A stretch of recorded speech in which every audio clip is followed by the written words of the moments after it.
သူများကိုအပြစ်တင်တာသူများကိုကဲ့ရဲ့တာကိုယ့်ပေါ်မှာပြန်ပြီးတော့ကြာရောက်တတ်တယ်ကြီးမားတဲ့အပြစ်တစ်ခုပြန်လေးကိုကြောက်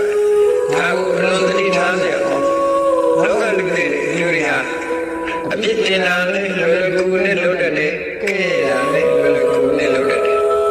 မြတ်စွာဘုရားသခင်ကိုရမြတ်ရဲ့အဆုံးအမကိုဒီနေရာမှာမှတ်သားသင့်တယ်ပေါ့ဒါနေ့စဉ်ဘဝမှာအရေးကြီးတယ်လူတိုင်းလူတိုင်းရဲ့နေ့စဉ်ဘဝမှာနှုတ်ကိုစောင့်သိခြင်းဆိုတဲ့နှုတ်ကိုစိတ်ကြထားတာဘယ်တမ်းမှတန်ဖို့ရှိလူလောကမှာလုံနေကြတာနှုတ်နဲ့ပြောတာရဲ့ကိုယ်ဒီလည်းရောက်လုပ်တာဒီတစ်ခုပဲရှိအဲဒီလိုနှုတ်နဲ့